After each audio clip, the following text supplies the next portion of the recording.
Yeah. So today we have David Fox on the podcast, and now that's right. What's up, David? Now, so David is primarily a holistic life coach, and he's stationed in Japan. He operates out of Japan under the brand name Umamaya, and that's short for Maheshwara Yoga and Ayurveda. And leading up to that, he has had several decades of experience as a spiritual seeker, a sadhaka, a yogi in the Himalayas of India, under a guru in the Jnana Yoga lineage, the path to knowledge. And so besides that, David also does tarot and Akashic readings. He's got tons of courses. And yeah, so we'll get into some of that. But first, I want to tell you guys how this podcast came to be. Why am I having David on today? Yeah, I see that lag. That's that's bad. But yeah, so David and I both joined this program called Conscious Business Accelerator, hosted by Aaron Dowdy, Victor Odo, Matt Schaefer, all of whom you've probably heard of at some point on YouTube. And this was a free program. I joined it to help with becoming a spiritual coach myself, starting up my spiritual coaching service. And I posted on the Facebook group one day asking for help, like how to set up the logistics of like scheduling and all that. And David reached out to me saying, hey, if you want some assistance with that, let's have a video chat. And so I looked up his page. I saw that he was in Kyoto, Japan, which was super cool. I saw that he was a practitioner of Jnana Yoga, which I never see, so that was awesome. And also, I looked up his YouTube channel and saw that he works with the Thoth Tarot, which I also do. So in light of all that, I was like, yeah, let's set up this video chat. And we had a great convo, 13 hours apart here. And he gave me amazing advice. I was very impressed with his skill in speaking and counseling. And so in light of all that, I wanted to have him on today to talk about his spiritual journey leading up to where he's at today with the Umamaya brand, with the coaching, the readings, the masterclasses, the Real Yoga blog, the guided meditations, and everything else that he offers. Oh, and the Rainbow Sutras ebook too. I'm curious about that as well.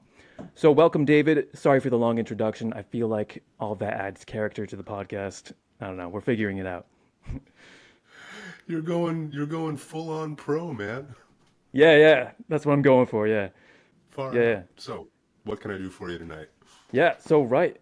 To start off, let's say my first question for you is, what were like the major events and not readings, the major events and realizations that like got you interested in spirituality in the first place? Like what started off this whole Holy adventure? cow. What got me interested in spirituality in the first place? Dreams, I think it was. When Really? I was a kid, not knowing how to make heads or tails of my dreams. And then when the dreams got lucid, and they call it astral projection or whatever, but astral projection is something that only the Buddhist monks can really tell you about. But, they call it astral projection, and when the awareness floats out, right? I guess that had me really confused when I was 7, 8, 9 years old. And so that started the whole questioning process, right? And then it was the religious schooling. I grew up in a Hebrew home, and they sent me to Saturday school, and I don't know, the stories of the maybe I just didn't get into the right Saturday school, but the stories of the rabbis or the teachers of the school weren't really jibing with what my innocent heart would call reality, and so more questions were born, and my home was broken. Mom and dad were suffering in their relationship, and I'd look around and I'd see a whole bunch of suffering around me on the streets of Miami or New York, wherever I happened to be at the time, and that didn't jibe with my idea of innocent reality, and so I had a whole bunch of conflict in my head, a whole bunch of questions that led me to ask, my seniors and my parents, who could not make heads or tails of what I was talking about and what I was starting to suffer through.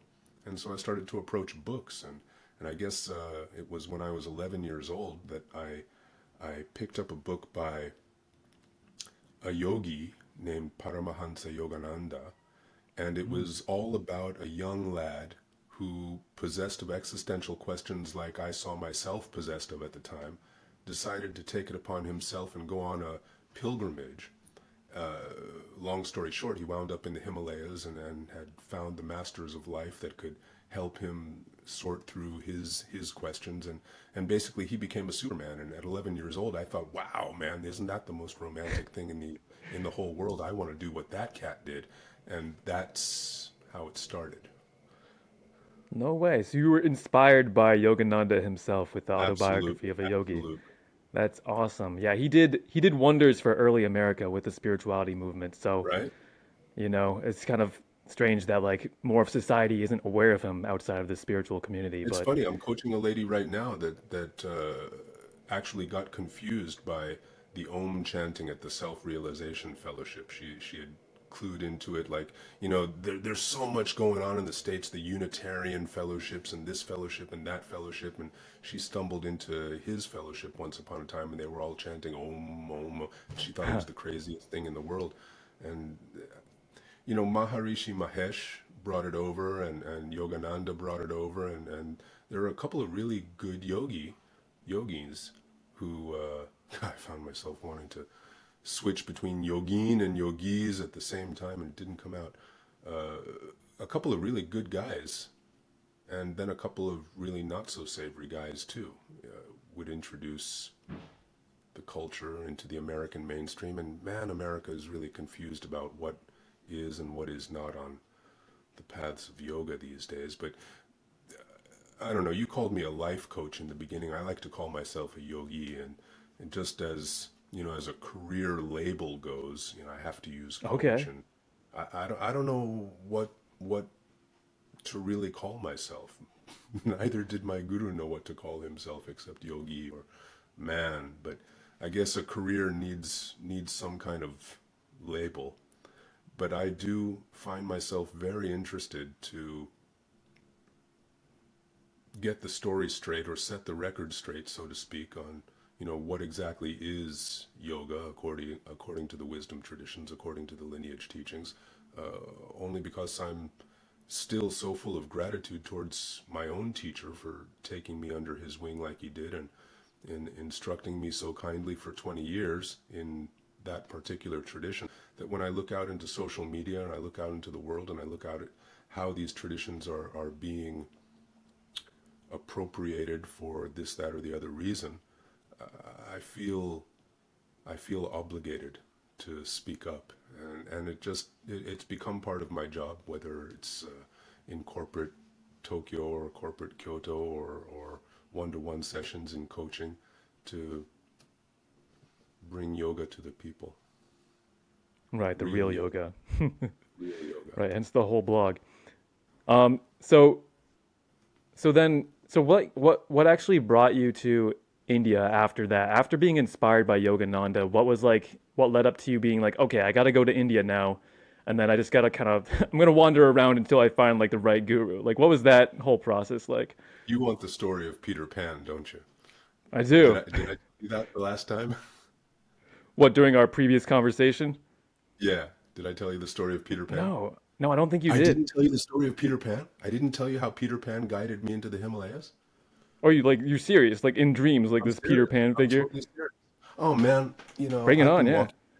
I've been walking hand in hand with Sister Serendipity my entire life. And when Peter Pan came flying into the park that one night when I was sitting with my mates after work having a beer, I didn't think anything of it except, oh wow, cool, she's here.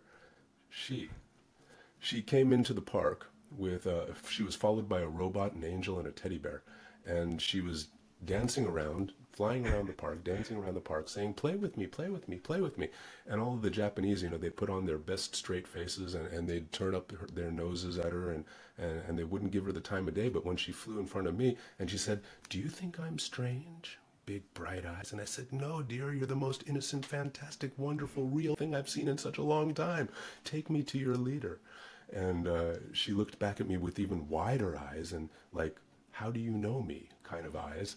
And long story short, there was an awareness trainer in town, and he had sent his kids out into the town to do a kind of stretch, to express themselves, to express their arts.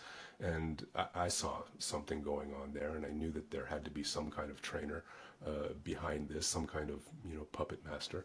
And so they took me to him, and he took me several months later on a trip to India to meet Mother Teresa and the Dalai Lama and his teacher, Swami Vinayagananda, who had given him his fire and his shine and his illumination. And when I saw that Baba, I saw everything in this model of a man that I'd ever read in any books, or these books that I'd been reading for the last 10 years and 15 years, trying to make, heads and tails of all of these questions that I had. I saw the walking embodiment of all of that in this guy, and I just, kind of begged him to teach me. I wanted what he had.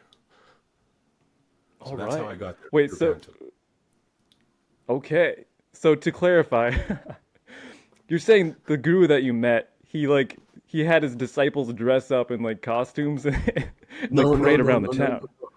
No. So Swami Vinayagananda was based in the Himalayas, and he has a couple of friends, a friend in Brazil, a friend in Japan, 3 or 4 friends in Italy.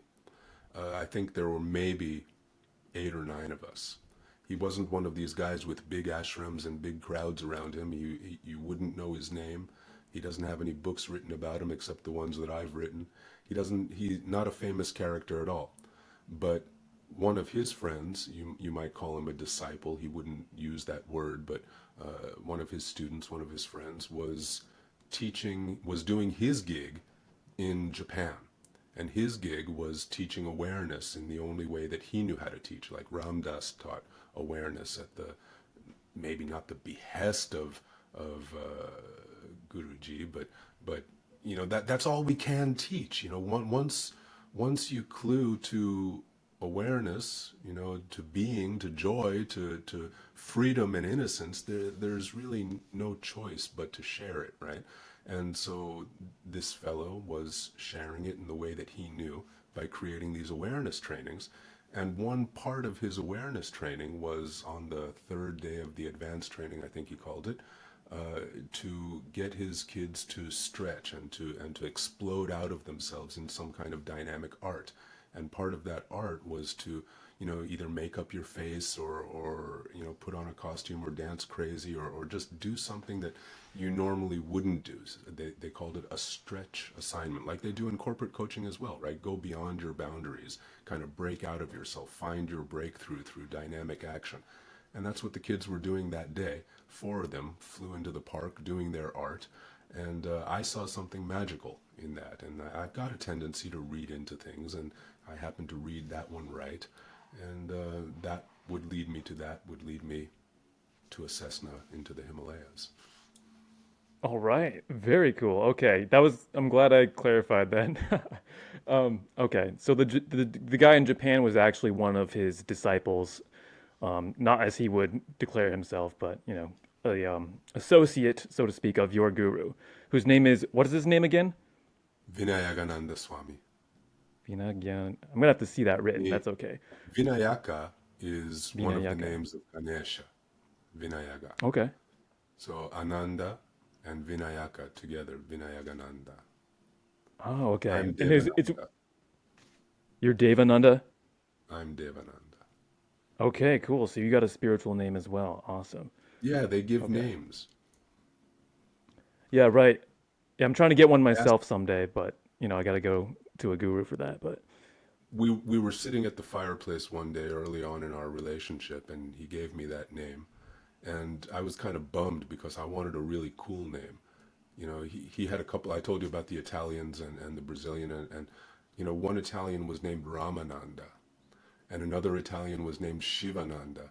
And I thought I wanted a really, really cool name like that, and he calls me Devananda. And I asked him, Baba, why you call me Devananda? And he says, because it sounds like David. I wanted a better story than that. yeah, that's simple. Okay. Right, because I'm always thinking like, oh, like they're bringing it out of the ether, like it's some kind of like harmonic match with the person's soul that they're Right. like developing these names. Too But then yeah, normal, man. Too normal. yeah, like I like Deva, that's good. Like I want to be godlike, but Bliss is good too. But can we like choose a name that doesn't have Ananda at the end for once? Like Right. they all end in Ananda. So Well, I don't know, because if you go and you become a Krishna guy, then they end your names with Das, right? You're okay, somebody Das. All of the Yeah, yeah. different lineages have different ways to name you. I've gotten fond of Devananda. It's cool. Angel All of right. Bliss. Can't Yeah, argue that's with good. it. Right, right. Ultimately, yeah. Yeah, okay. So you took a Cessna over to India, and then so how long did it take to find the guru after that? Well, Was I it like took the a Cessna.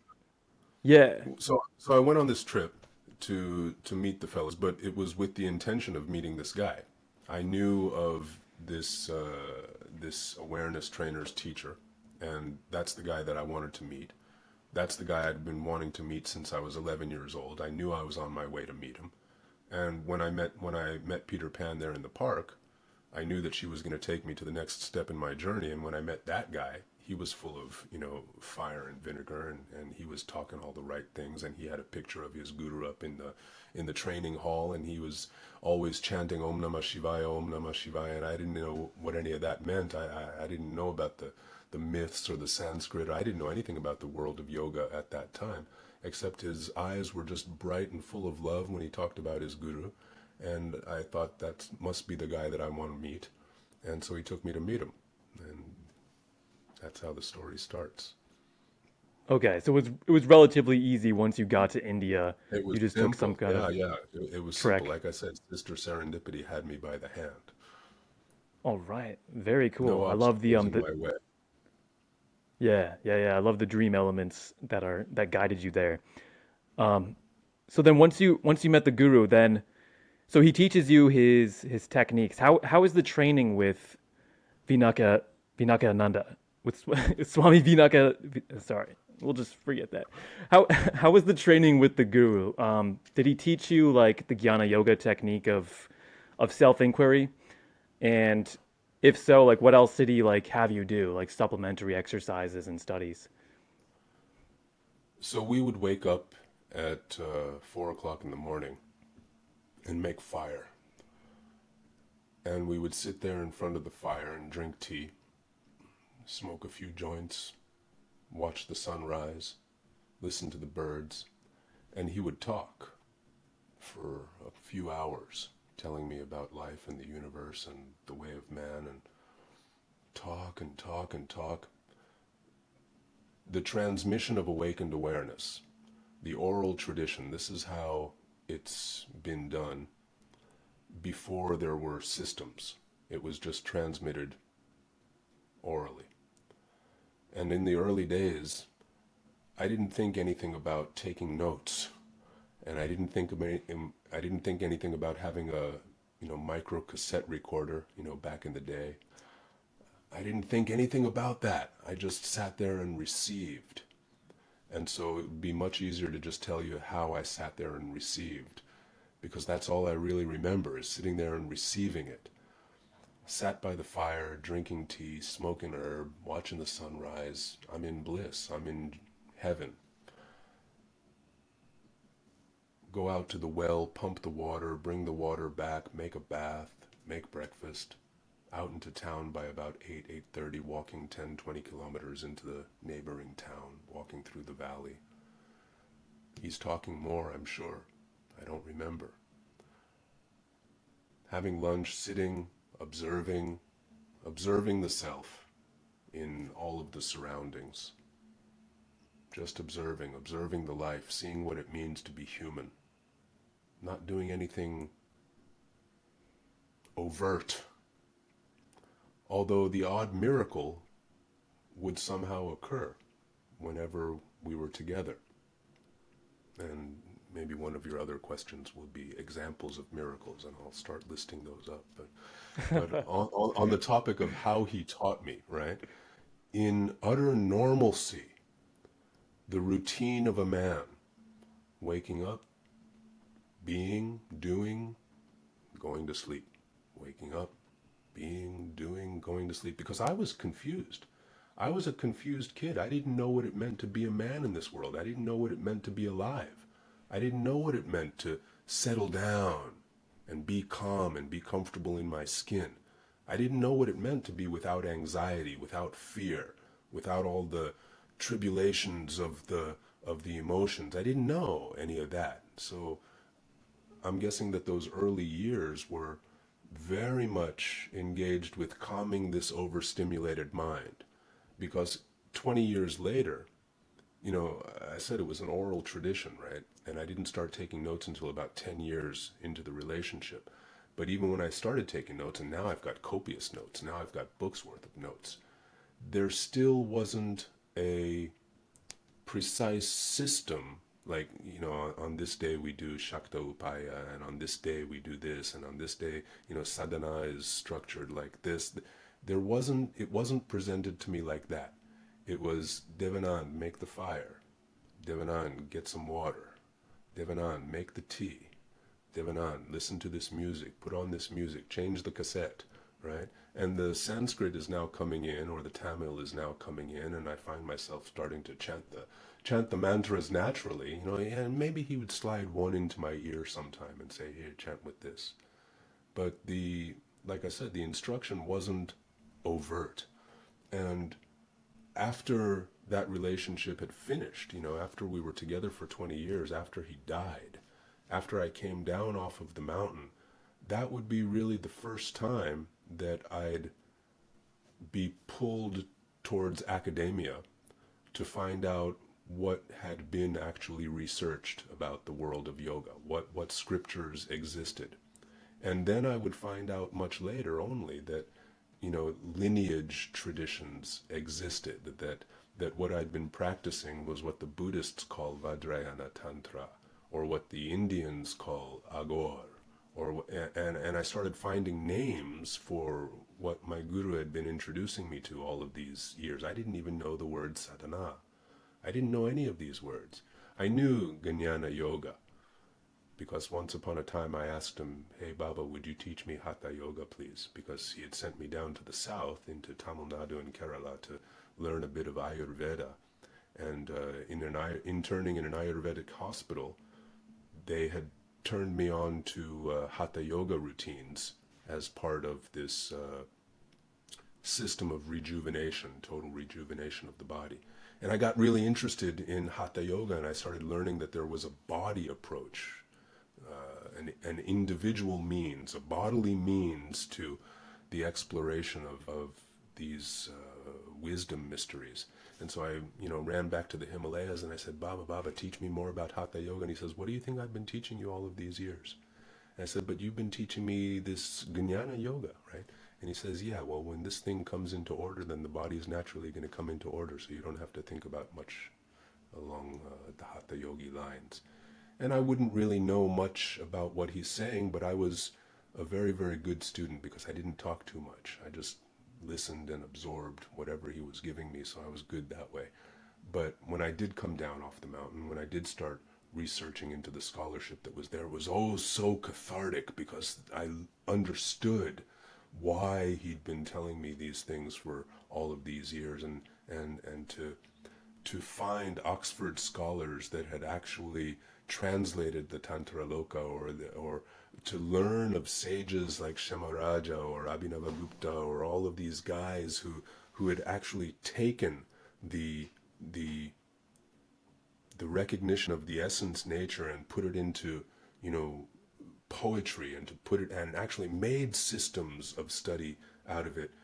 I was like, wow, yes, this is what we've been doing all of these years, this. And for my mind, we can't stay in India for 20 years. We have to leave every 6 months or so because of visas, right? And in order to sustain this lifestyle of mine, I was freelance coaching forever here in Japan. And being in learning and development, corporate learning and development, or coaching, I was always a kind of program development kind of guy, always an instructional kind of guy, always, I like to set systematic approaches to education. And so when I found that, whether it's the Buddhists or the Tantrikas, or that systems actually existed, I was like really, really excited, like a physicist cluing to, the next great theorems, or the next, finding formulas of his predecessors and saying, oh yes, we can use this like this. What else can I Yeah. say? I don't know what I'm talking about anymore. Well, it's Something good. about Yeah, because I want say again. Sorry, the something lawnmowers about just started coming I by. learned. How did he teach me? Oh, yes. Yes, that was the original question. Okay, cool. Yeah, because you answered like a ton of things that I was curious about within that answer. So, so it sounds like for the 20 or 22 years that you spent with the guru, that pretty much the whole time was just kind of some kind of natural yoga where you're just imbibing his awareness and kind of just being present with everything. But he so that whole time though, he never really taught you anything specific though. He was always teaching me something specific. I mean, Okay. it was experiential. From day to day, it was experiential. You know, like one day I could be sitting on a rock, doing nothing in particular, having a cup of tea, sitting on the road, and hear a puppy cry from down the road and go to check out this puppy and find him all a bloody mess in the middle of the road because a bus had just hit him.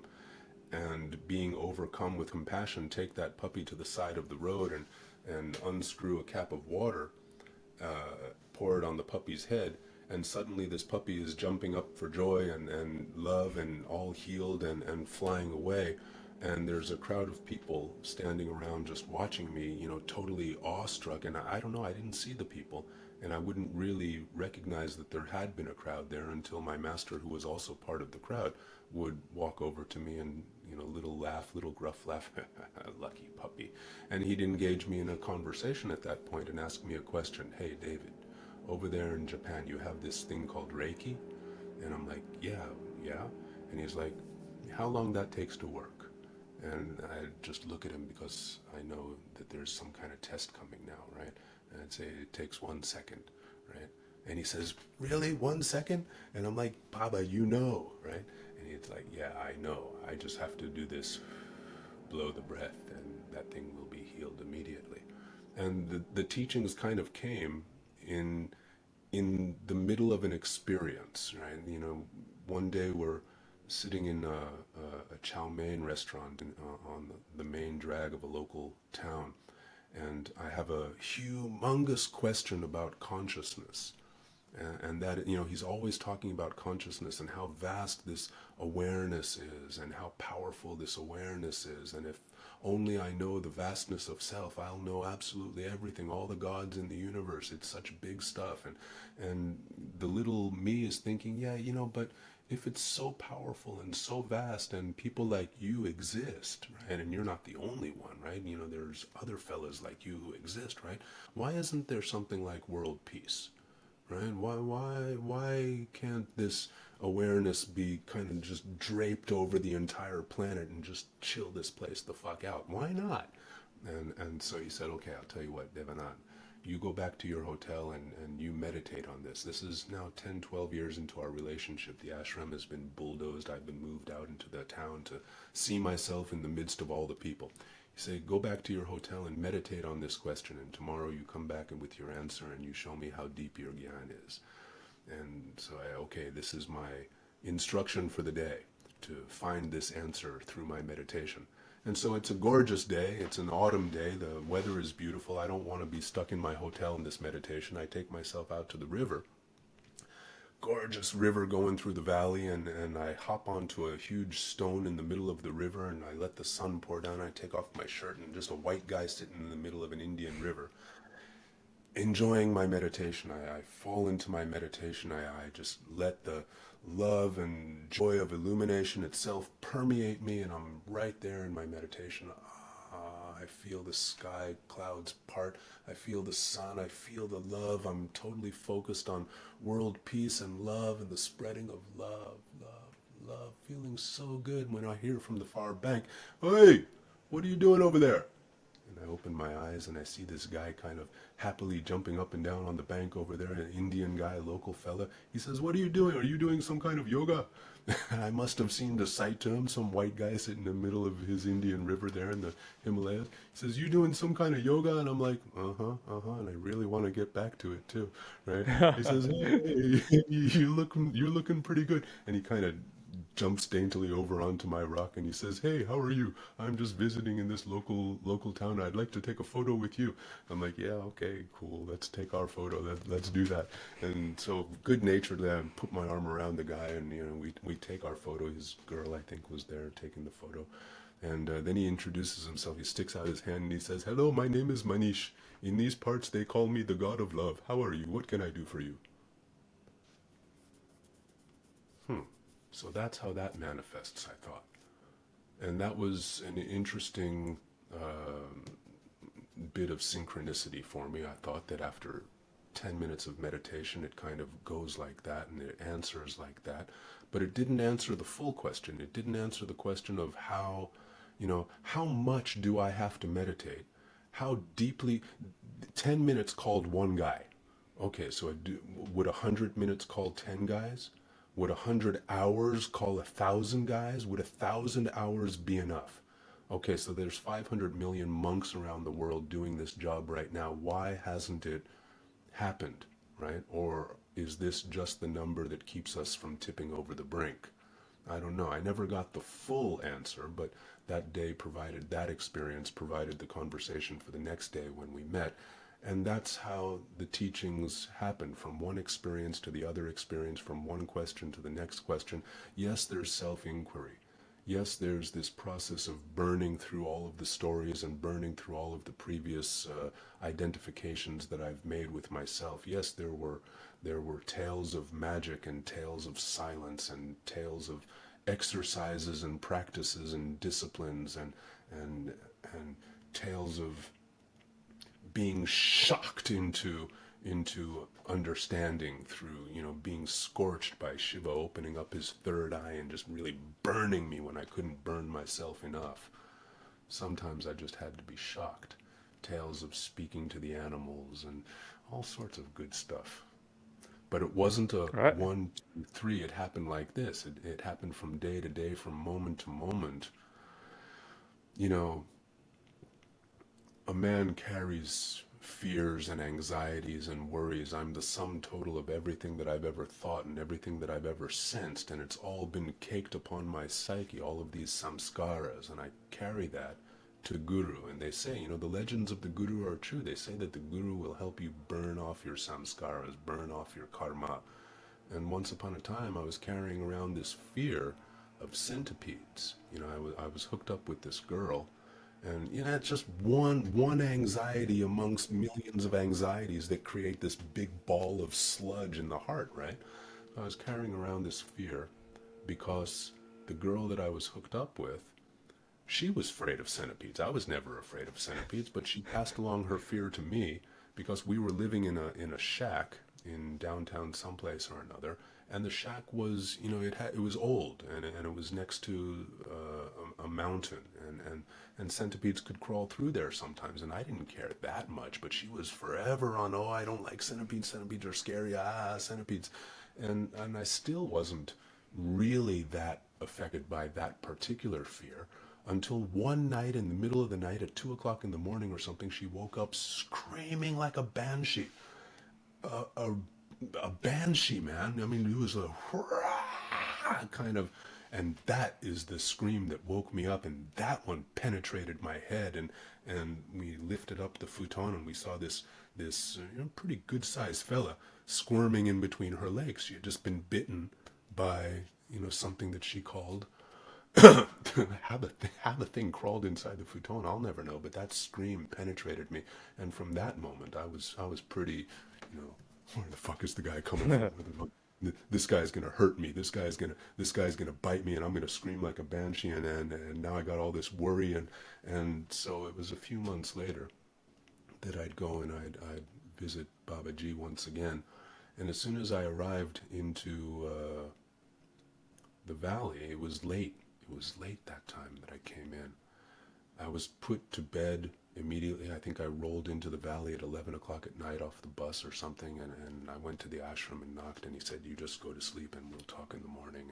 And when I woke up in the morning, he was in a foul mood. Man, he was in a foul mood. I don't know why he was in such a foul mood, but he was just talking at the walls and talking at the spirits and what the fuck is this kind of shit coming and messing with my bliss. And I look at these hands, Devananda, and they were all swollen up like balloons.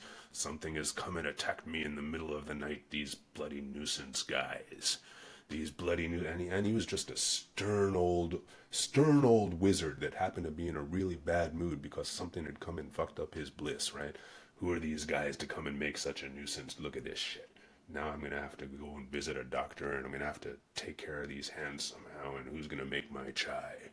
How am I going to, zip up my jacket? And he's just mumbling under his breath. And this carried on for the next few days or so, right? Just mumbling and totally in a bad mood. And in the middle of his conversation, sometimes he'd just totally switch off and be talking to me about the weather, or talking to me about, yoga, or talking to me about this or that. And he'd look over at his hand and, look at this bloody nuisance, man. Look at what's happened to these hands. These hands are just, man, what am I going to do with these hands? And keep talking to me, and another few days would pass by, and these hands are starting to go down with the swelling, and everything is fine now.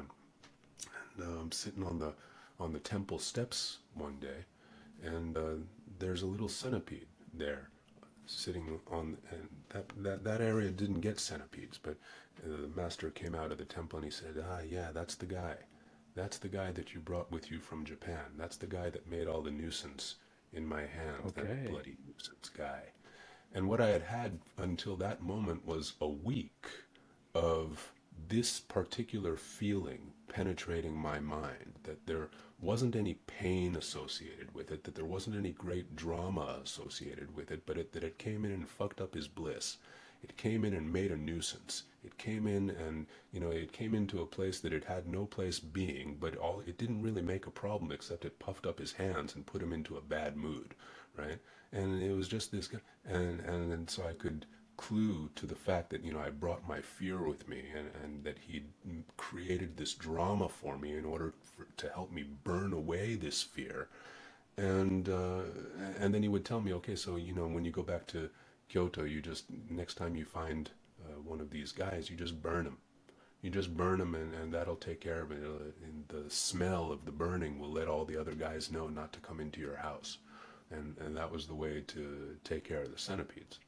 And so I went through that for a couple of months, and totally got rid of that particular fear. But this process of burning through stories, and burning through psychic afflictions, burning through jealousy, and burning through greed, and burning through various attachments, and burning through jealousies, in the tantric tradition, there are meditations. There's work to do on the meditative field, guided meditations to take you through this practice of seeing yourself, this practice of identifying your stories and dissolving your stories in a practice called Vikalpakasaya or something like that. There are established practices, but that's not how he introduced it to me. He didn't guide me through a meditation. He gave me experience upon experience upon experience. And thanks God that, 6 or 7 years into the relationship, I did start taking notes. I did bring out a micro cassette recorder at one point when MP3s were the thing, or I forgot what they're called. I don't know, some kind of electric recorder. It was an iRiver something. It would take recordings anyway. I started recording the conversations, and I started transcribing, hours upon hours of discourse. And that turned into a 1,600-page tome of records, right? And I've been working on editing that thing for the last 10 years or so. Okay. So coming soon, there will be perhaps a gigantic volume of your guru's teachings. One would think. One would think. I've been keen on writing a book since I was about 16 years old when I started the first time. And I wrote this book, and it was shit, and I tore it up, and I started writing it again, and it was shit. And then I started writing it when I thought that, maybe one particular set of anecdotes in this journey would make a good book, and it was shit, and I ripped it up. And then I clued to putting all of the discourses together and sewing it together with my own story in there. And the problem is, every time I grow a little bit, every time I read a fantastic author, I go back over the writing and I see how shit my writing is, and I start, rewriting it again and say, ah, yeah, that's much better. And if I look at it next month, I'm going to be like, no, that's shit. I'm going to write it again. And I keep writing it and writing it, and I've been writing this thing forever. And I'm at the point now. Once upon a time, I thought I was going to turn it into a PhD, and I actually enrolled in the program and got accepted into the program for, the research that I proposed. And I kept at it for 7 years before I said, nah, fuck it. If this serves my daughter at some point, maybe I'll be really, really happy. If it serves the next generation at some point. Because when I was a kid, I thought everybody needed to know this, and I just wasn't eloquent enough to get the message out. And sometimes, even today, I don't think I'm eloquent enough to get the message out. And so when I meet teachers, when I meet guys like yourself, when I meet, teachers like Kufayev or Wallace or any of the good teachers out there that have been practicing for a while, I get taken by them. I'm like, you really know how to string your words together, don't you? And I look at my work again, or I look at a recording of one of my sessions, and I'll be like, yeah, Dave, oh, well, you did that all right, but nah, you can keep polishing. And here I am, 53 years old. I still think I'm the baby in the room, so I don't know. I don't know if I'm ever going to get this thing out. I think it would be exciting if you did, but yeah, I don't know. I mean, I guess you could err on the side of simplicity and just be like, hey, my name's David. Here's what my guru said this day. And maybe you get something out there that's basic and be like, okay, well, my writing's always going to suck or it's going to be mediocre, but let's just get out this masterpiece of what my guru said out there. Yeah. Yeah, and that idea has not been lost on me. And I thought about that once upon a time, and I'm such a perfectionist that I would take, a 3 hour talk of his and transcribe every and cough, everything in writing, not wanting to edit one word. And then I have to, be confident enough now to actually edit that. And I've started. I've started to take out the odd word, and I feel really, because that guy, he did not use words indiscriminately. And you really did have to be quiet to hear what he was saying sometimes. Yeah, maybe my game is polished enough that I could give myself just a little benefit of the doubt and know, because, at some point, the sages have to make commentary on what the sages taught. And if I am the living ashram, then at some point I am going to have to accept that. And Yeah, right. Right, because you're kind of the liaison that's gonna, perpetuate what you experienced there in India. You can bring it back to everyone else around you in Japan and, whoever buys the book, America, or wherever. So, yeah, I mean, this conversation is kind of like the beginning of that, in that like now you're purveying the experiences you had with him in India. So, it's like a precursor, a thank teaser. you. So, Thank you very much. yeah, yeah. I don't get to So, talk about it and that experience very often. right. Yeah, no, I felt that. I was like, I feel like nobody's actually asked David about like his journey like publicly like this before. Like maybe you have sort of specific disciples that you teach and maybe you've conveyed this to them, No, but no, I don't okay. hold myself to be guru. Some people have actually used that name with me, and I've kind of, Baba didn't let me call him guru for 17 years or so. I always wanted that. I wanted to have the status of having a guru, of being disciple to such an eminent sage, and he didn't let me have that pride. And once upon a time, we were just, it was totally in passing when we were just in town once. And this is how he did this, right? He allowed me to overhear a conversation from about 30 meters away. He was talking to a shopkeep, and the shopkeep asked him in Hindi, right, is he your disciple? And that was the first time I ever heard him say, yes, he is. Oh, Awesome. wow. And I felt the pride rise, and I witnessed that pride, and I let myself feel warmed by that. And it went off just as easily because I wasn't affected by that particular status symbol anymore, and the love that I felt for the guy and for the teaching and the reality of the path had already set upon me. And Where did we leave off? We were saying, he was impeccable with his language, and I haven't wanted to edit him. yes, a single word. That's right. Even the coughs had meaning. Yes. Yeah. Perhaps Okay. not. Perhaps I read into it much more than I needed to. But ultimately, it was, even if that's the case, it was all helpful anyway to to perceive reality in that way, where you kind of take everything as like a symbolic dream interpretation, where you're like, oh, well, what does this mean? And then you can learn from everything. So even if you did perceive the coughs as significant, like if it helped you, then maybe that's all that mattered. So Well, it got me to listen anyway. yeah, yeah, At yeah, least to right, quiet down and listen, to get out of my own head and focus. Because, I mean, Patanjali, he delineates a system of yoga that brings focus and concentration into the mix really, really early. And this was just one practice that taught me how to focus. So that was kind of cool. And that helps now too. right, I mean, even in my job, listening to people, hearing the sounds, hearing the tones, hearing the voices of the crows, hearing you, hearing my wife and my daughter. You know, it's this moment-to-moment mindfulness. Not just mindfulness of the words, but mindfulness of the moment. It's my constant prayer not to be even 5 minutes late with my realization. And I'm getting better. You know, maybe by the time I'm dead I'll be there, but I'm getting better. Being able to stay in the moment. okay. Yeah, they don't say it So without that could, reason. Being here in the moment is something really, really special. right, Right? yeah. So that was actually something I was curious about. I was like, well, after these 20 years, has David Fox ever seen the deathless? Did he ever achieve God realization Who knows? of some degree? Who knows? Okay.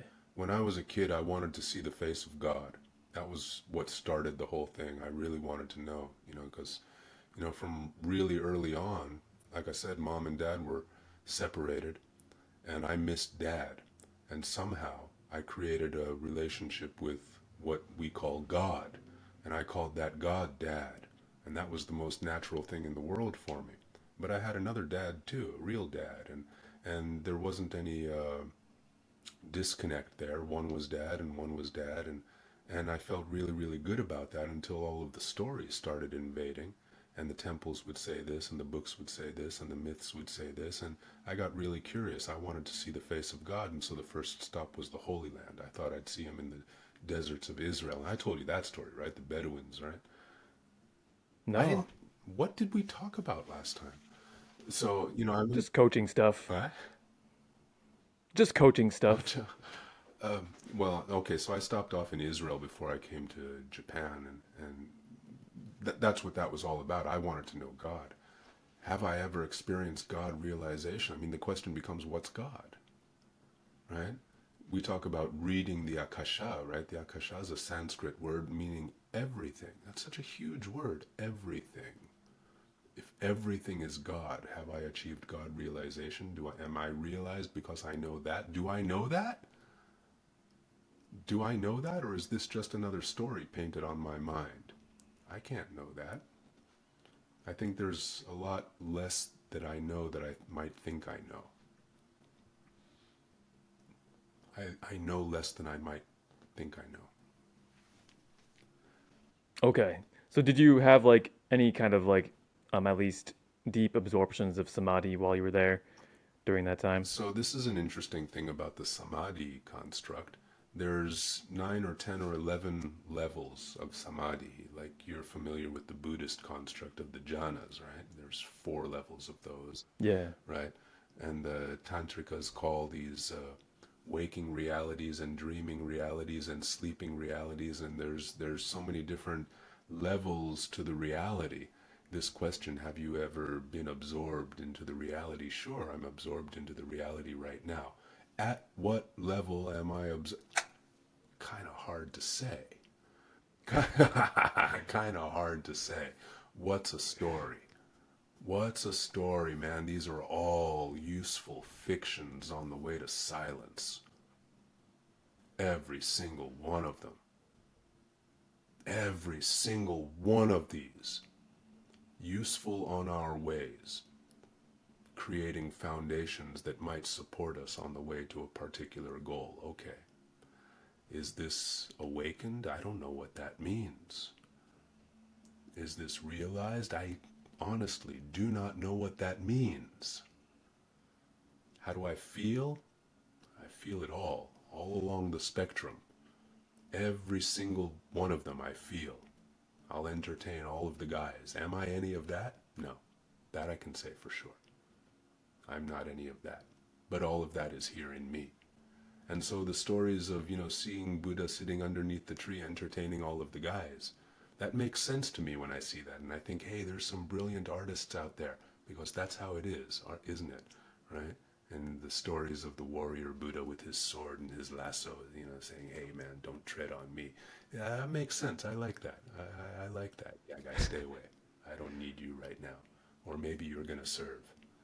But I am definitely central to these operations, and so when I read a book like the Gita, and I can see this story between Krishna and Arjuna and how that story is playing out, I think, hey, there's some brilliant poets out there.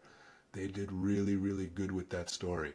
And when I read the words of a sage, right, some really, really beautiful, beautiful poetry like Shankaracharya would write The Ocean of Bliss, right, the Sandara Lahari, and I say, wow, he did really, really good with that. And when I read something and I can recognize, this guy's got a way with the word, because my master had a way with the word. He was very, very intimate with the word. And so when the Jews say, right, that in the beginning was the word and that word was God, and it still is. It still is. On every word, this whole reality has been created. It's a wonderful, wonderful mythos, this great Kabbalah and the Tantra, and there's so much overlap in the time-honored traditions, not so much the woo-woo of late, but the time-honored traditions really say it right. And give me pause when I think that I need to say it in any different way. And the only reason why I think that I might want to say it in some different way is because my own daddy, once upon a time, long, long time ago, when I was expressing my lack of confidence, he said, son, the best book hasn't been written yet. You go, you write it. And my own guru, he said, I don't need any advertisement, and if you're writing a book, okay, you do that, and if you're not writing, okay, fine, what do I have to bother about all that? But, people like books. People like books. Go ahead Yeah. and write a book. And so he'd give me both ways. He'd always give me my freedom. He'd never say, hey, you do like this or you do like that, but he'd totally make me own whatever I'm going to be in that particular moment. And so that's cool. But I do bring myself up short sometimes when I realize that a lot of this has been written very, very well already. And what do I have to say? Like you said, maybe the words of Vinayagananda straight out like that. Yeah, that would be a very, very nice legacy project. Or in the midst of all of this content creation that I'm doing right now, I think, why am I creating the programs that I do? Why am I blogging what I'm blogging right now? Why am I engaged in these conversations and with these people in these groups? And why am I teaching in this particular way? And I come back to my daughter. If I ask myself, what do I want to create and what do I want to present? Actually, I want to create a program for my daughter, something that's going to serve her.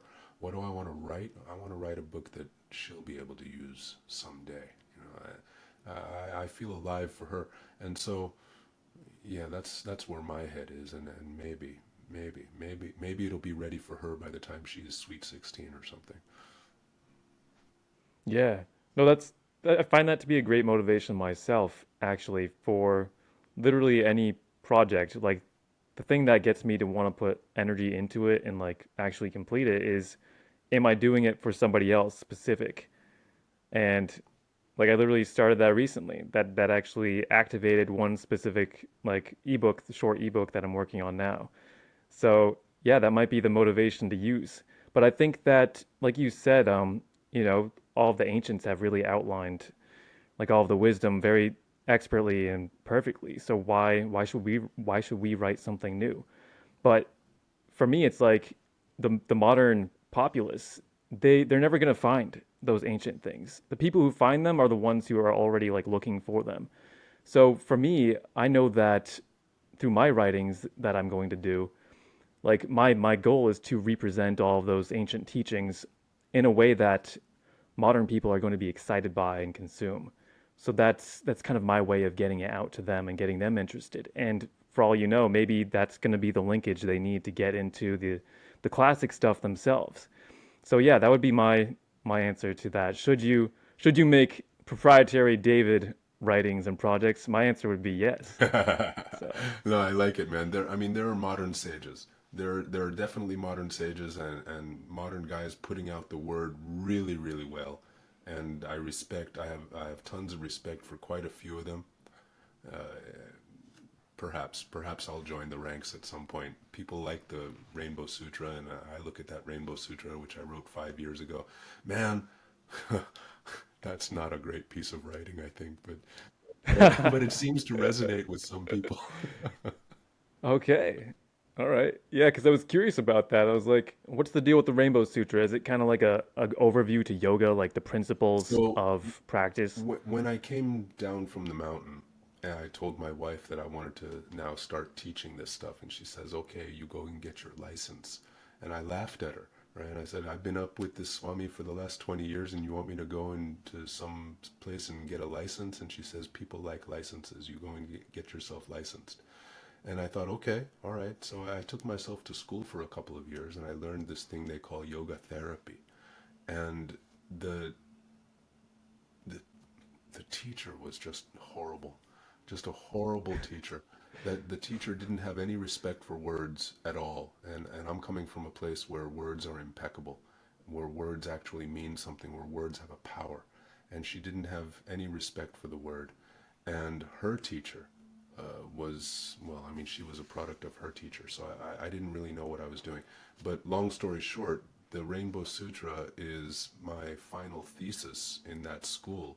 It was a call out to my teachers for the need for an impeccable use of their word, because the way they were teaching, they were teaching the next generation of yogis. They were teaching yoga therapists. They were putting out people into the population who were now going to teach the tradition, who were now going to heal people with the word yoga, with their words. And I thought people needed to know that words actually mean something, and it became a whole thing. It became a really, really huge thing. I pull examples of the 50 or 60 different translations of the Yoga Sutras which exist around the world. If you take a look at these various translations, you see them all translated differently.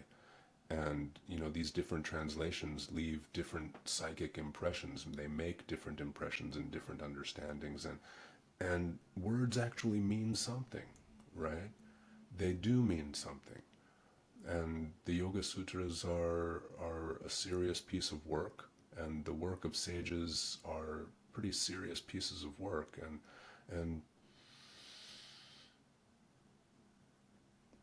in the beginning was the Word, and the Word was God, and it still is, and it is every day from moment to moment to moment. And people might use their words with a bit of appreciation of the fact that each of these words is creating reality from moment to moment to moment. All of these stories that we embed in our head are creating this reality from moment to moment, and how we interact is making this reality. And we're just building upon it and building upon it from every moment. All of us, each of us.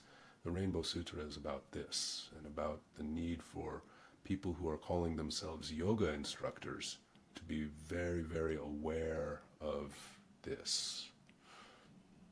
That's the Rainbow Sutra. Okay. Yeah, very valuable piece actually. We we should get that some more notoriety. I guess we're doing that now.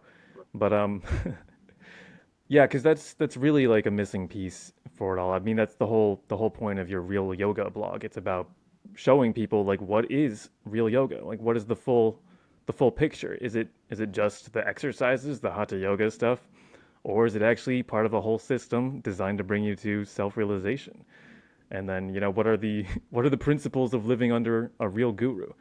Um, or do we just half-ass it and like, take it at our own pace, or do we take it with mindfulness and impeccability, like you said, and like actually appreciate every aspect of it, every word that we read from the sutras and such. So yeah, that's good. That's an important work for sure.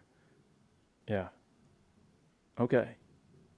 Cool. The Rainbow Sutras. Now I was curious about some of the other projects you're doing in your brand. Actually, we can start with Maheshwara Yoga. Is that your own proprietary name? Is that like half Japanese, half Sanskrit? Like, what's going on there? The Shiva Sutras say that the energy that rises up in a man is Shakti, is Uma, the upwelling of Uma. Uma is one of the Okay. names of the goddess. In India, they call her Parvati or Shakti or Kundalini, or she has thousands of names. Maheshwara is Shiva, also with thousands of names. So the the immanent and the transcendent, always the two together. Here in the third eye, they meeting in the command center. Uma and Maheshwara, alive at the center point. Uma Maheshwara was the name of Swami Vinayagananda's ashram, and so after he leaves, I take that name. Okay. Cool. And All in right. short, So it made an acronym, Umamaya.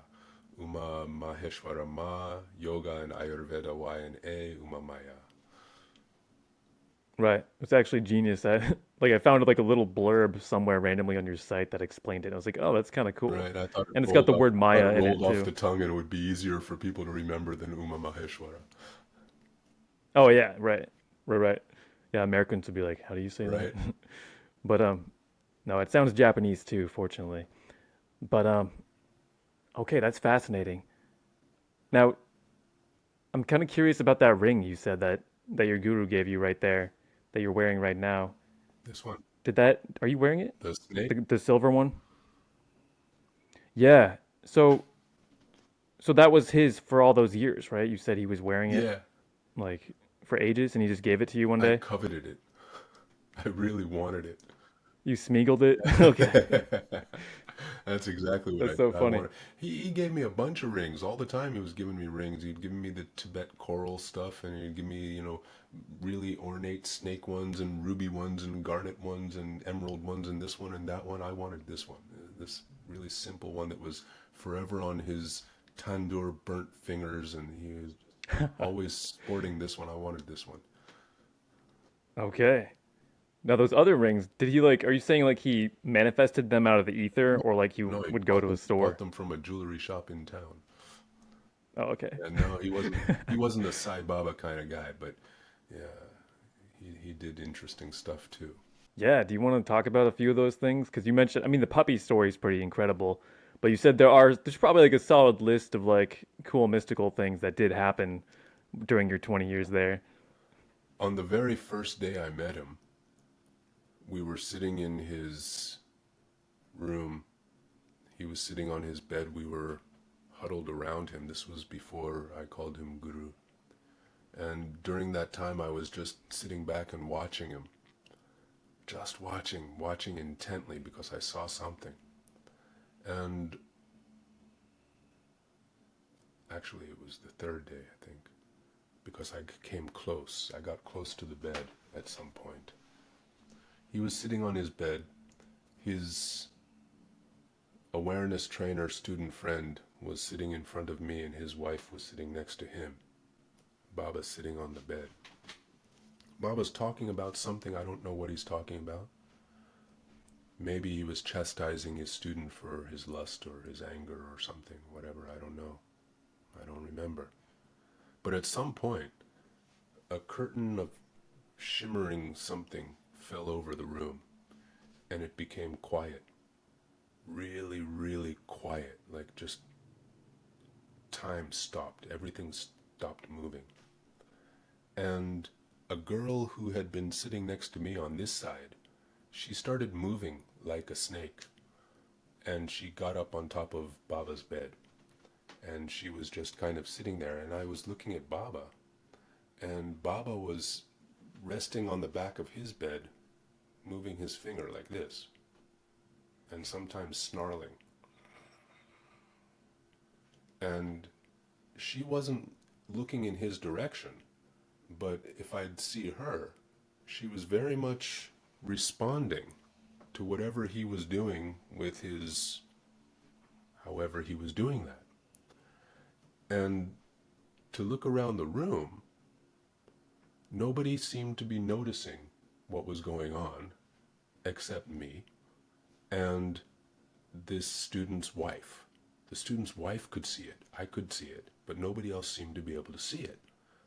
I think nobody was moving, actually, except me, this snake lady, Baba, and the wife, who was getting a little bit afraid because snake lady was going towards husband and wanting to put her hands on husband. I was understanding that there was some magic going on here, and I decided to just start chanting. It's only God. It's only God. Chill out. It's cool. It's only God. And as I'm repeating this chanting, more to allay the wife's anxieties, perhaps my own too, Snake Lady struck out at me and scratched my face. The master pulled her back with his finger, and she kind of went back on the bed. And I went back to my chanting, and it was over, I think, a minute later. We'll never know what it was about, why it was about, what happened there. But the master very soon called for us to go down into the kitchenette area and get ready for dinner. I was not hungry. Nobody had seen anything. Nobody was talking about it. Nobody had seen a thing. Wife was in tears. I was in goosebumps. The student himself had not seen a thing. I was bleeding. And the master was just kind of looking at me. And I don't know what that look was for, what he was seeing in me, but I was seeing something in him. Because I came from a place of occult interests. I had just come down off, did I talk about the Jupiter King the last time? No? No, but that sounds fascinating, though. The Jupiter King. God, I was 19 years old, and I was walking through a shopping arcade in downtown Kobe when I stumbled upon one of these mystical tarot reading, and this is where the tarot starts, by the way. Okay, one of those cool. feathery, candle-lit, good-smelling kind of occult shops. And I walk into the shop, fascinated, and a little old man walks up to me and introduces himself as the Jupiter King. He says, "Hello, what can I do for you?" And I'm like, "I don't know, cool shop, nice shop." He says, "Here, come step into my library. Floor-to-ceiling books, downtown Japan. Floor-to-ceiling books in English on every occult topic you could imagine. Robert Flood and Paracelsus and Enochian physics and this and that and this and that and everything." Wow, okay, I didn't know any of these titles. But Mr. Jupiter King said, "Listen, young man, I'm going out of business. You can have any book you want, as many as you like, for a penny apiece. Would you like to take any of these books home with you?" I shit you not, I took home 500 or 600 books, piled them into boxes, piled them into my car, and I ensconced myself away in a cave for the next 3 years doing nothing but reading. I discovered the tarot cards, I discovered meditation, I discovered the Kabbalah, I discovered this, that, and the other thing. And that's why it was so amazing to me when at 24 years old I'd meet the Baba and I'd see in him the embodiment of anything I'd ever read. I was reading like Joseph Campbell. I was reading really, really good. And he was everything that I had read. And so this actually meant something to me when I did that, and everything that and over the next 10 days of that first initial visit, the first time that Peter Pan's teacher had taken me into that trip, over the next 10 days, for the first 4 days, he had pulled questions out of my head that happened to be there at that particular moment, and he would look over to me in mid-discourse, answer whatever I happened to be thinking, and impress me, right? And he did. He impressed me so much that on the fourth morning, I think it was, I woke up intentionally when I heard him making the fire downstairs, and I approached him by the fire, and I phrased it the only way I knew how to phrase it. I said, "Babaji, are you inside of me?" And when I had gone down that morning, he'd already had 2 cups of chai prepared. He was waiting for me, and he said, "Sit down, David, and ask me your question. Let's talk." He said, "Listen, when a man hears the truth, it rings inside of him like a bell." And he repeated that. When a man hears the truth, it rings inside his heart like a bell. And that's all he said to me that morning. We had our tea in silence. Everybody came down. The day started. And he didn't talk to me again for the next 6 days. Neither did I see any miracle for the next 6 days. Neither did anything fun happen for the next 6 days. And we just followed our routine. And it was 6 days in the Himalayas. And I went back to Japan. And I started writing him letters every day.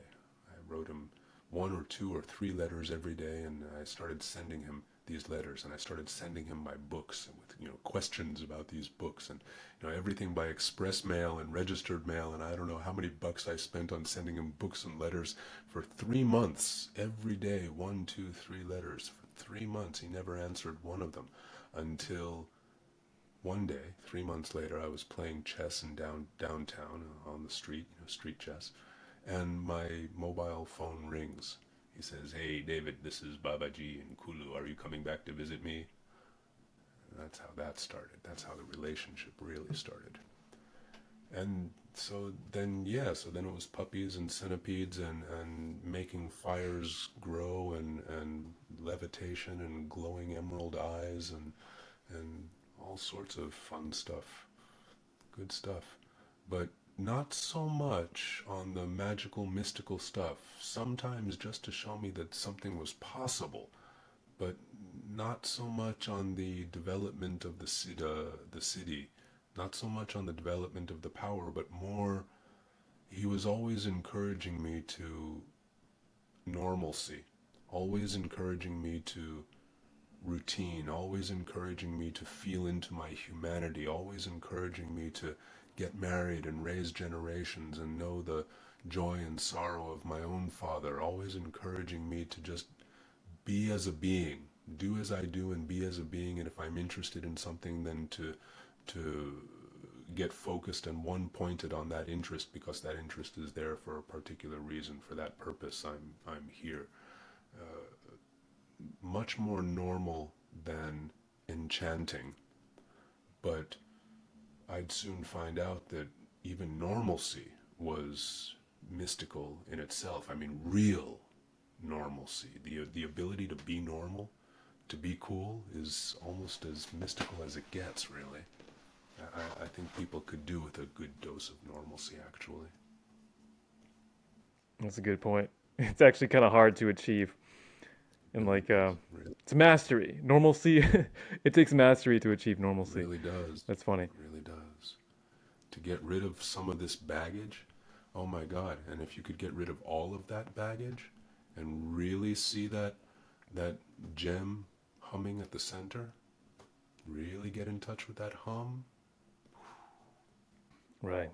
Then you're rocking and rolling. That's kind of cool though that he I like that. It's like he wasn't like, okay, I need to yogify this guy. I really just want him to live like a normal life through my teachings. I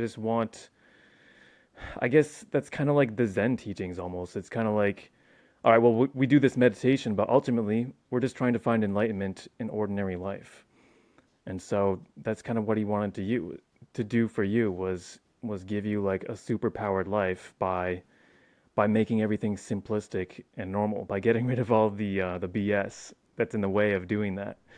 So, yeah, I love that. It gets back to what you Okay. asked about samadhi earlier, right? And the different levels of samadhi. You can go all the way to the top of the samadhi, and you've still got a choice once you get to the pinnacle, right? Do you want to throw off the body, or do you want to come back and do the laundry?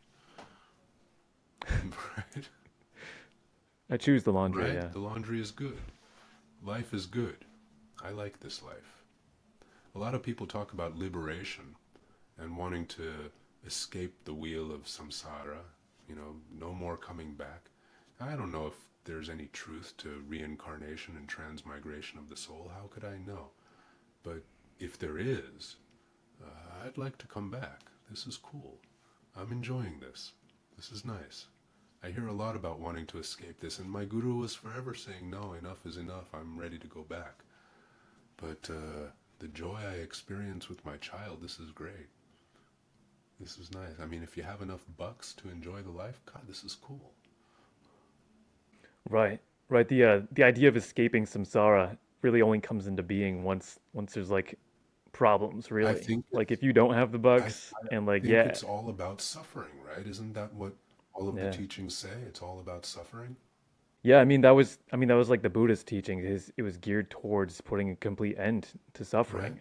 And back in 500 BC, that's literally all there was. I mean, the people in the palaces had the music and they had good food and all that, but everyone else was decaying and there was no good medicine probably and you would die at like age 30 for no reason and like so it made a lot of sense back then, but now yeah, we've got some options. And so there's a lot of tempting worldly lifestyles out there in this modern age. So, Well, yeah. if legends are correct, I will be back again to do what I haven't done yet. I've still got Ireland on the bucket list. I still want to go Oh, to Tuscany and just drink some good wine on an old dusty road to nowhere in Sicily, and there's a lot of this world that I'd like. I haven't fulfilled my Shaolin monk dreams yet, and oh, right? Isn't that a cool one? I want to see that. I want to see I want to see vlogs of all of this. I want to see the journey, yeah. I'm 53 now, right? You're only My knees aren't 53, going to yeah. do that this time around, but maybe next time. All I right. have to All start right. as a 3-year-old doing all that, right? Okay, so you're gonna program the next lifetime be like Ireland, Sicily, Shaolin monk. Yeah. Okay. All right. Cool. Okay. Yeah, so what have we not touched on yet? So Save you something got for into next time, the yeah. what's Save up? something for next time. Ooh, yeah, part 2. I guess we're up to like an hour and 15 right now. Right? That's pretty good. I mean, we could, but I do kind of want to like there's some things about your brand that I do want to like highlight for people. What's up? So, um yeah, you know what? Why don't we'll touch on those. Unless you're running out of time, unless you want to go to bed and go to the dreamland. All right. All right. Let's start with this. So I'm curious about you have several master classes, and the one that you have like up in front at the moment is called Steel and Stone, and it's kind of about like using consciousness to manifest. So do you want to like give a little bit about that? The alchemists were interested in creating an elixir of life and accessing something they called a philosopher's stone. And with this philosopher's stone, they'd have the key to anything at all. And in order to create this stone, to access this stone, there's a certain amount of steel that's needed in the will. It gets back to a myth, right? I mean, one myth is created by another myth. In the beginning, when Source manifested as force and went forward on the energies of will and knowledge and volition to culminate in the elements and finally evolve into this human condition that we're all enjoying today, the stone traveled on the breath of the Lord. It exists. We have that. And this is a tantric teaching. Get rid of the bullshit, right? Turn the lead into the gold, and you can have the key. The master class is about this. There are very few teachings 6 indispensable techniques that if you apply, you can purify and empower yourself to create according to your personal vision of joy. What's your personal vision of joy? That's, one of the very first questions asked in the class. But you can see on the website, because I keep, I think, the most important part of the class as a preview video right there in the course description page, right? The first 5 minutes tells you exactly what the steel is. And if you can access that steel, well, you can have it all. That's that masterclass. Okay, cool. When did you like get into mastering the tarot? Since like you found it before your guru, but then you didn't get into mastery until after you came back from India. So the Jupiter King gave me his library, and amongst that library was a particular book called Path Walking on the Tree of Life, and it was about the Kabbalah. And I learned about what the Tree of Life was through that book, and was able to meditate on the various spheres and the various dimensions of the tree. And I got into what they call screeing the Akasha in that way. When I was reading those books, I found the occultists of the 19th century, the Golden Dawn, Aleister Crowley, those guys, who had been culling from the Oriental and Indian wisdom traditions in order to create the Renaissance systems of the intellectual effete or elite of that time, and they'd have their poetry circles, and it was this chap Aleister Crowley who had really eloquently put forward this system of magic based on the use of the cards and how they correlated with the Tree of Life that fascinated me. And I got into it as a system of self-study because I didn't know about the systems of yoga yet. I only knew about the system of Kabbalah. And the tarot could be applied to this great map of self called the Tree of Life as a great meditation. And so I understood how to read the map of self through the tarot. And now when I go live on Facebook or I do my readings for people, that's what I'm doing. I'm reading the Tree of Life in you. I'm reading the human condition. And that's why it always works, because, like any great group of statistics, it's got to work because, everybody is the same. We all come from the same place. We're all going to the same place. We're all made of the same stuff. And so if that is read precisely, it's going to give you particular answers that you can't say no to. On the other hand, I can't tell you where your watch is. I can't tell you what's going to be with your career. I can't do like they do in the parlors. So, I can, but it just doesn't interest me. When God, I tried that too. After about a year of playing with the tarot cards, I took myself out onto a local bridge one day and just sat down with a blanket and pulled out the cards and said, hey, here, I'll read for you. Anybody come around? And everybody is asking me questions about where their lover is going to come from or what their lover is currently thinking. And God, that just bored me. It bored me so much. And so now I do it my way. And I have a good time. Yeah. And some people really, really dig it. And today I really enjoy using the tarot cards as a conversation starter, a great conversation starter. And bring it into the yogic world, because the Kabbalah and the world of yoga shares such overlap that it's really easy to move from in between systems. So yeah. Awesome. Yeah, I was very curious about that. I agree though, but like I'm actually starting to do tarot readings now. I'm practicing again with the Thoth Tarot deck, and that's kind of the way I want to use it too. It's like, okay, I'll answer your questions, but ultimately I want to provide you insight on like what's going on with your mind, with yourself. I want to give you that kind of insight to like help advance your life. So yeah, I'm not interested in locating lovers and stuff, but I guess you got to answer the question the people come for primarily, and then you can sneak some other stuff in there. So yeah. Yeah, that's a great balance. All right, man. That's a great balance for sure. You got to talk to it where it lives, but also bring it, try to elevate the conversation as well. Yeah, right. Do it in your own way, as you said. I love that though. Tell you what, we can close out there. That was a great conversation. We did touch on some aspects of your brand. Um, yeah, so David also does, he has guided meditations on his page that he's done with, he collaborated with a musician named Ingmar Newald, I believe it's pronounced. Did you reach out to him? And he's got, Not no, yet? no, is that something I should do? Absolutely. Absolutely. You want to talk to him. Okay. Yeah, it's funny because my friend was like, you should do guided meditations like just yesterday. So I guess that's a thing in my future. Ingmar is a mystic bard. He's versed in the art of spanda, the original sound. He's a tantrika. He's very clued in, and he makes these soundscapes. And he's also a coach. And he makes these soundscapes, these illuminated.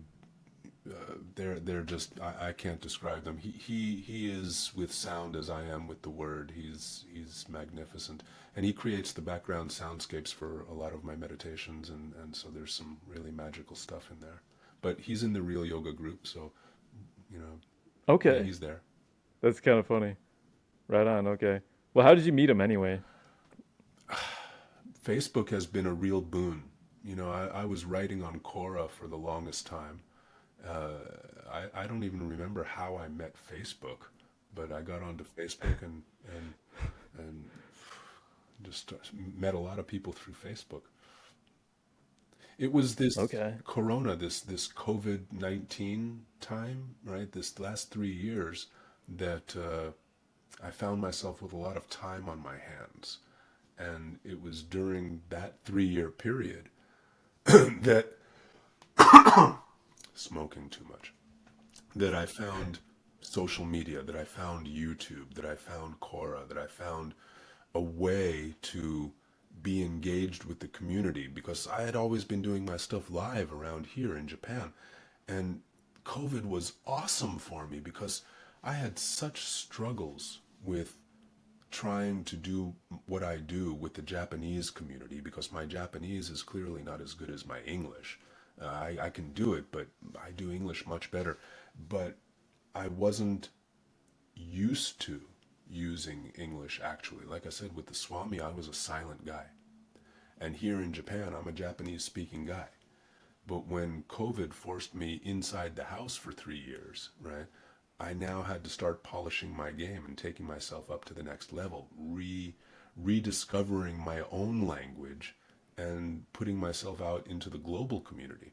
And I didn't know how I was going to do that, so I started writing on Quora a little bit and found out that people were jibing with some of the stuff that I was writing. And so I got on Facebook and I started talking to a few people and found out that people were resonating with some of the stuff that I would say. And so I made my first group, and one thing led to the other. I made my first YouTube video, and I just started building and building and building, and I'd meet interesting cats like yourself, like Ingmar, and I'm really, really fortunate for having been sent home with this whole Corona pandemic thing. This has been awesome. I'm very happy to have discovered the English language in you. Yeah. Yeah, I think the coronavirus did that for a lot of people. It forced introspection and different changes. Yeah. And yeah, no, I was curious about how you built your brand like that. But you mentioned you were doing coaching over the years as you went back and forth between India and Japan. Oh, it said you stopped recording again. But yeah, great conversation. I'm stoked to have you on today. You're like one of the most fascinating people I've found so far. And well, mostly because like you're a spiritual seeker like me. I actually haven't found many people like that. And yeah, so check out David's website, umamaya.com. You can get readings or life coaching with him there. Results, holistic results, life coaching. You can check out his guided meditations. He's got tons of classes and courses, including a tarot course if you're interested. Tons of yoga blogs and other information like that. And YouTube channel. So follow his YouTube channel, follow his Facebook page, Real Yoga, and those are all the places that you can find David and hang out. So yeah, It was great talking with you, David. You guys still can't see or hear him, but have a great evening in Japan. Peace out.